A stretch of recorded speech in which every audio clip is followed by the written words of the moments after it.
What's going on YouTube? Kronos here and welcome back to another PSO2 video. So in today's video I wanted to go over a few quick tips for the urgent quest next Vera Suppression op. But before we get into that, my name's Chrono. I do content over here on YouTube daily. If you're new, I'd much appreciate it, subscribe as we claw our way up to that 10k mark by the end of the year. We're just about to break 6k, which is super awesome. So thank you all, but let's jump into this. So again, just a couple quick tips, nothing too crazy. I'm not doing a full guide on how you actually should approach this fight because to be perfectly honest, it doesn't really require a full-on guide, but there are a couple of things in the community that aren't really well known and I figured we might as well talk about them now. So the first tip I have for you guys is that little orb that next summons, or I guess I just call him Dragon. I'm going to call him Dragon for short from now on, even though it's technically longer than next. But the little orb that Dragon summons in front of him that eventually explodes after a short amount of time, you can hit it to break it. Now, a lot of people tend to ignore this in favor of just countering the damage and continue to put damage on the boss, thinking that this is actually separate of his health pool. In reality, it actually does damage to his health pool whenever you break those orbs. So whenever the orbs spawn, breaking off to smash those, really good to go ahead and get that taken care of. That way it does, chunk damage over to the boss as well. Now, it's worth mentioning that technically I didn't even recognize this. I was just doing this because my brain is Doom mechanics, but it was brought up over on Twitter. A good friend, Uber the Elite, you guys should go check him out. I'll probably leave a link to his Twitter account in the video description because he does tweet out whenever he notices individual things happening about the game. So it's good for just a bit of information every once in a while. But it was kind of one of those things where a lot of us within the community who play the game a ton thought this was pretty widely known, but in reality, it really isn't. A lot of people don't realize a lot of times we just tend to leave it alone in favor of parry damage, or if we think people aren't going to actually go over and attack it, it's not worth going for. I will say, however, if you don't break it, it doesn't do that chunk damage. So make sure that if you guys go all in on it, just go all in. If you think your team's not going to go for it, or if anyone's like, oh, well, I can't get to it in time, don't worry about it. Keep attacking the dragon and just be ready to parry the damage as it comes. The next tip goes out to my Monster Hunter veterans, those guys who played monster games in the past, is Dragon actually has breakable parts. Now, at this point in time, the only thing I've personally broken on Dragon has always just been the tail. But I'm told that his wings also break as well. Now, while I don't have footage of this specifically, and I haven't personally tested this, what I'm told is that it actually increases his drop pool, so it's worth keeping an eye out for. I would definitely recommend at least breaking the tail for an easy down to interrupt a couple attacks. Sometimes it's worth just getting it if you're a ranged player that has some pretty easy hit scan moves. My next tip worth mentioning, and this one can kind of go out to almost any urgent quest really.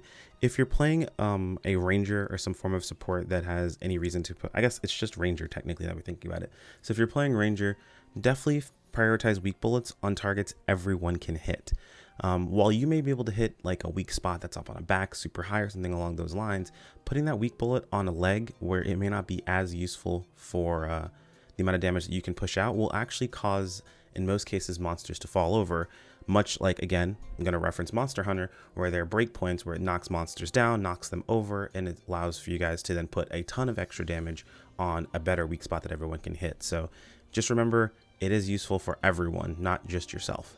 Now, a lot of Dragon's attacks, a lot of his fire breaths and stomps and things of that sort are pretty well telegraphed. If you notice him backing up in most cases, he's going to charge or he's going to hit you with fire breath. So just be wary of incoming damage coming your direction and know that they have ways of dealing with it.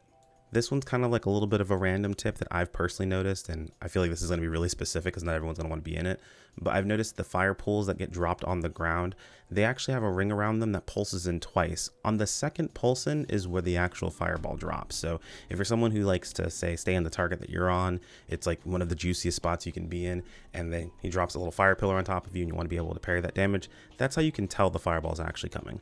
This next tip you can apply to a few different targets that you'll be fighting or a few bosses, but a lot of Dragon's really big attacks, like say his giant fireball that he summons up in the air or anything along those lines, a lot of them have multiple hits. So even if you're someone who likes to say dodge through abilities or parry abilities, it's worth to still step after the ability itself. In most cases, unless you time it perfectly right, you may still have damage that's coming, and if you step right outside of your ability itself, so like say you were to dodge something or you were to parry something, if you step right afterwards, in most cases, you'll actually get a step dodge, which will save you, taking incoming damage. And in some cases, like say Rest Gear weapons, you may actually increase the damage you can deal for a short period of time. And honestly, that really about covers it. That covers pretty much everything I would look at as a tip for fighting this boss. Outside of that, any other strategy is going to be specific to your individual encounter. Oh, it's also worth mentioning that technically all urgent quests scaled based to the number of players that you're actually playing with. So if you only have so many people in your party, or say you only have so many friends online at the time and you don't want to play with pugs, you don't trust them, or you're concerned about them not doing enough damage, you can always just go in with your friends and it actually scales to the number of players that you're in there, not to a specific number like 4 or 8, directly to the number of players that you currently have in the urgent quest. So if you don't trust anybody, you can go in alone, and if you feel confident, you can smash the boss, no problem whatsoever. Anyway guys, thanks so much for watching. If you have any other questions or any other tips, feel free to toss them in the comments below. As always, like on the video is appreciated. Absolves you half your ad block guild, the other half is absolved by subscribing. Both are completely free and they do help me out a ton. If you guys want to keep up with content as it goes live, don't forget to click on the bell icon to be notified of videos when they go up, as well as community posts, or join us over on Discord or follow me over on Twitter for notifications via those 2 avenues. Don't forget to comment if you're part of the end gang, and I'll see you in the next video. Take care. Peace out.